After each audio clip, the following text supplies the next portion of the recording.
യശോദമ്മ എന്താ വിളിച്ചേ? ദേവുമോളെ. മമ്മി പറഞ്ഞല്ലേ? പറഞ്ഞു. മോളെ ഒന്നൊരു ഹെൽപ്പ് ചെയ്യോ? എന്താ ചെയ്യണ്ടേ? ഈ ഒരു കോഫി ഒന്ന് മോൻക്ക് കൊടുക്കോ? ആർക്ക്? വൈശാഖിനോ? അതെ. അല്ല, ഞാൻ കൊടുക്കണോ? നീ കൊടുക്ക്, ഞാൻ കുറച്ച് ബിസിയാണ്. ശരി. റൂം എവിടെയാ? നിൻ്റെ റൂമിൻ്റെ നേരെ ലെഫ്റ്റ് സൈഡിലുള്ള റൂമാണ് വൈശാഖിൻ്റെ. അതെപ്പോഴും പൂട്ടിയിട്ടാണല്ലോ ഉണ്ടാവുക. അത് അവനെപ്പോഴും പൂട്ടിയിട്ടാണ് വെക്കാം. വലിയ പോലീസ് അവൻ്റെ കേസ് നമ്മൾ മോഷ്ടിച്ച് പോകുന്നവന്ന് പേടി. ഡോക്യുമെൻറ്റ്സ് അല്ലേ? അതെ തന്നെ. ശരി, ഞാൻ അത് കൊണ്ടേ കൊടുക്കാം. മമ്മി, അങ്കിൾ വിളിച്ചിട്ടുണ്ടായിരുന്നു. സോ മമ്മി ഒന്ന് തിരിച്ച് വിളിച്ചേക്കെ. ഓക്കെ മോളെ. ലെഫ്റ്റ് സൈഡ് ഇത് പൂട്ടിയിട്ടാണല്ലോ. ഡോറ് മുട്ടണോ വേണ്ടയോ? വേണ്ട, കയറാം. ഞാൻ കോഫിയായി റൂമിലെത്തി. റൂമിൽ നോക്കിയപ്പോൾ ആരുമില്ല. അയ്യോ, ഇതെന്ത് നീറ്റാ! ഇത്രയും നീറ്റോ? എൻ്റെ റൂമൊക്കെ കാണണം. ഞാൻ അങ്ങനെ ഡ്രസ്സിങ് റൂമിൽ എത്തി വയ്ക്കുമ്പോഴാണ് ഒരു അടാറ് സാധനം ഡ്രസ്സ് ഇല്ലാണ്ട് വെക്കുന്നു. ഡ്രസ്സ് ഇല്ലാണ്ടല്ല, ഷർട്ടിൽ ബട്ടൺസ് ഇടാണ്ട്. എൻ്റെ കൃഷ്ണ കണ്ടു. തനിക്കെന്താ കണ്ണില്ലേ? ഞാൻ കോഫി ആയിട്ട് വന്ന് തരണോ? ആദ്യം ഞാൻ ഷർട്ട് ഇട്. ബട്ടൺസ് ഇടുന്ന ഞാൻ പറഞ്ഞ. നിന്റെ 6 പാക്ക് അല്ല 8 പാക്ക് എല്ലാവരും കാണുന്ന. ഞാനൊന്നും പറഞ്ഞാലോ? പിന്നെ ഇതില്ലേ 8 പാക്ക് അല്ല, 4 വർഷം കഷ്ടപ്പെട്ടുണ്ടാക്കിയ 6 പാക്ക്. 4 ആൾക്കാർ കാണാൻ വേണ്ടി ഇങ്ങനെ ഇട്ട് ഓണ്ട്. ഇതിപ്പോ ബട്ടൺസ് ഇട്ട് മറയ്ക്കാൻ എനിക്ക് താല്പര്യമില്ല.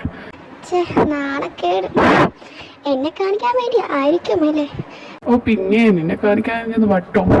അല്ലാണ്ട് പിന്നെ ഞാൻ തന്നെയാണ് ഈ റൂമിലൊക്കെ പിന്നാലെ വരാം. എൻ്റെ കൃഷ്ണ, എൻ്റെ അമ്മയോ ഇങ്ങനെ എന്നും പറഞ്ഞ് ദേവ ഓടി. എന്ത്?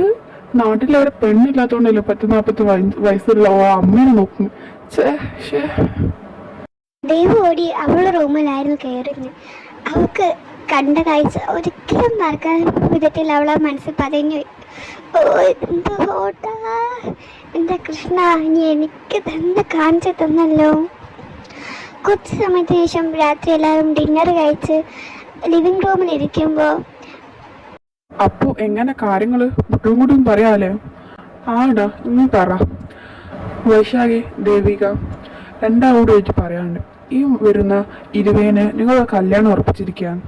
എന്ത്? പക്ഷെ അങ്കിൾ അതിന് ദേവുന് ഇതിന് സമ്മതാണോന്ന് ചോദിച്ചിരുന്നോ? സത്യത്തിൽ ആ ചോദ്യം എൻ്റെ മനസ്സിൽ നല്ല ആഴത്തിലാണ് വരുന്നത്. കാരണം വൈശാഖ് ആദ്യമായിട്ടാണ് എന്നെ ദേവെന്ന് വിളിക്കുന്നത്. പിന്നെ മറ്റൊരു കാരണം, വിവാഹം എൻ്റെ വായന കൊണ്ട് മുടക്കാനാണ് വൈശാഖിന് ഉദ്ദേശമെന്ന് എനിക്ക് മനസ്സിലായിരുന്നു. ഞാനൊന്നും മിണ്ടാതെ റൂമിലൊക്കെ പോയി ചെന്നിരുന്നു. എൻ്റെ പിന്നാലെ യശോദ അമ്മയും വരുന്നത് എനിക്കറിയായിരുന്നു.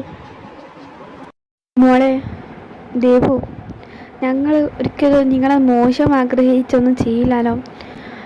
അത് പറഞ്ഞ ശരിയാ. ഞങ്ങൾ നിങ്ങളെ നല്ലതിനാ പറയുന്നേ. മോള് എനിക്ക് സമ്മതമാണ്.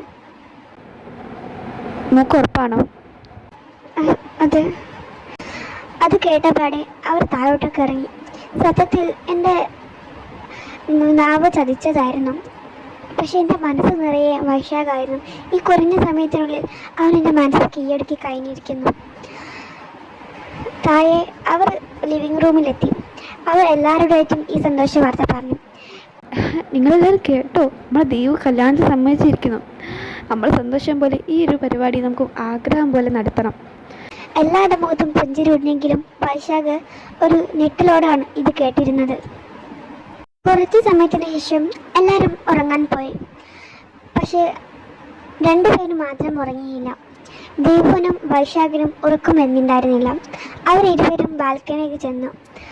അപ്പോൾ വൈശാഖ് അവളോടേക്ക് പറഞ്ഞു, എന്തിനാ നിനക്ക് അറിയത്തില്ല എനിക്ക് സമ്മതമല്ലെന്ന്. ഞാൻ അപ്പളേ പറഞ്ഞില്ലേ എന്നെ കൂടെ നോ പറയാൻ പറ്റത്തില്ല. എന്താ നീ നോൺ പറഞ്ഞു കഴിഞ്ഞാൽ അവിടെ ഇവിടെ വെച്ച് നിർത്തായിരുന്നു എല്ലാം. പക്ഷെ എനിക്ക് എൻ്റെ അച്ഛൻ്റെ അമ്മേൻ്റെ സന്തോഷം വലുതാണ്. അതിന് നീ കാരണം ഇപ്പൊ എന്റെ ജീവിതം നശിക്കും. Sorry, I can helpless.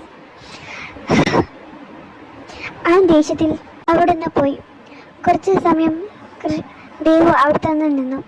നക്ഷത്രങ്ങളുടെ മിന്നുന്ന അതിലേക്ക് അവൾ നോക്കി നിന്നു. എന്തിനാ കൃഷ്ണ സ്നേഹിച്ച് പോയല്ലോ, വേദനിപ്പിക്കണമെന്ന് ആഗ്രഹിച്ചിട്ടല്ല. ഇനിയെല്ലാം വിധി വരാം. Sorry fat. അങ്ങനെ ദിവസങ്ങൾ കഴിഞ്ഞു പോയി. ദേവുവും വൈശാഖുമായുള്ള അകലം വളരെയധികം കൂടിക്കൂടി വന്നു.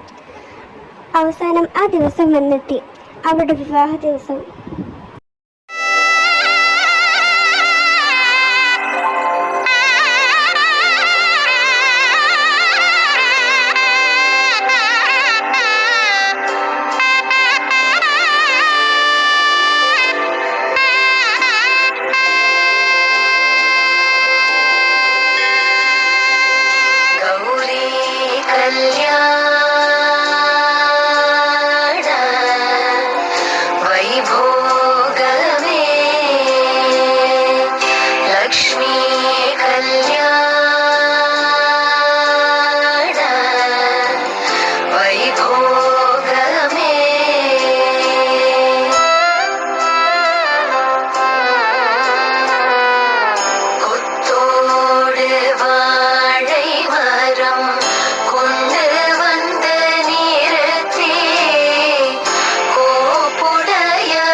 നീ അല്ലാതെ മറ്റൊരു പെണ്ണും ഈ വൈശാഖിന്റെ ജീവിതത്തിലുണ്ടാവില്ല.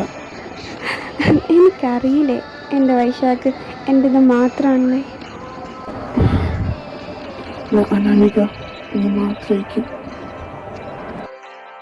എൻ്റെ കൃഷ്ണ, നിനക്കറിയില്ലേ എനിക്ക് എത്രമാത്രം വൈശാഖ് ഇഷ്ടമാണ്. എൻ്റെ കൈവിടാണ്ട് നോക്കണേ.